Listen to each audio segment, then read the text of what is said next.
The Book of Genesis, Chapter 1. In the beginning God created the heavens and the earth. Now the earth was formless and empty. Darkness was over the surface of the deep, and the Spirit of God was hovering over the waters. And God said, "Let there be light." And there was light. God saw that the light was good, and he separated the light from the darkness. God called the light day, and the darkness he called night. And there was evening, and there was morning, the first day.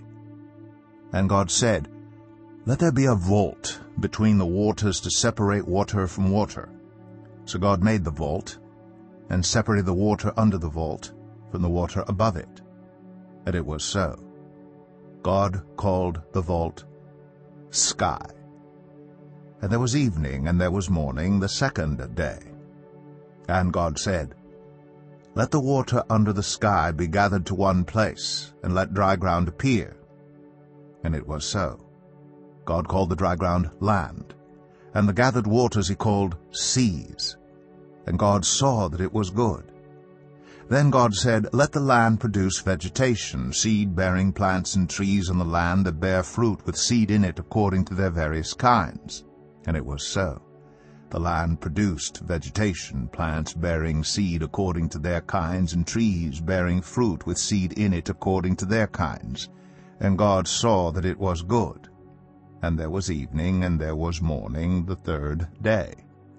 And God said, "Let there be lights in the vault of the sky to separate the day from the night, and let them serve as signs to mark sacred times and days and years. And let them be lights in the vault of the sky to give light on the earth." And it was so.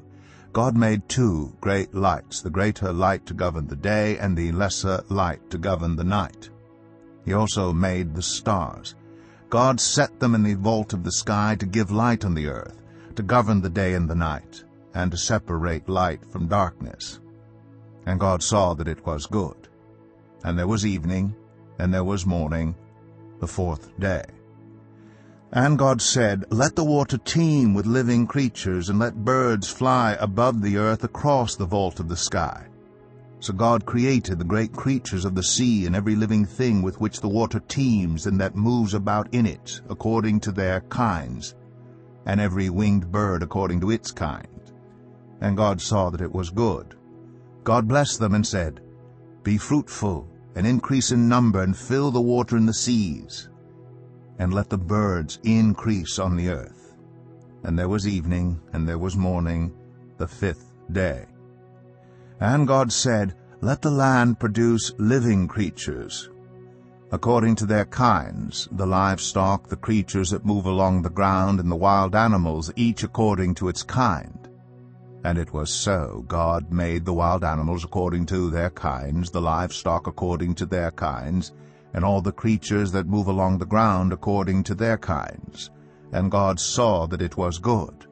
Then God said, "Let us make mankind in our image, in our likeness, so that they may rule over the fish in the sea and the birds in the sky, over the livestock and all the wild animals, and over all the creatures that move along the ground." So God created mankind in his own image. In the image of God he created them. Male and female he created them.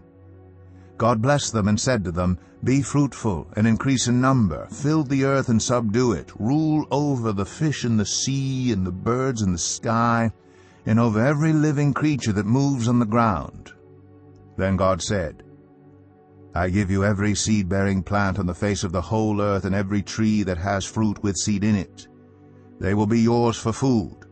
And to all the beasts of the earth, and all the birds in the sky, and all the creatures that move along the ground, everything that has the breath of life in it, I give every green plant for food."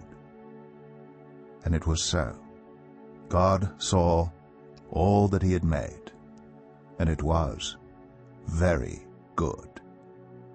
And there was evening, and there was morning, the sixth day.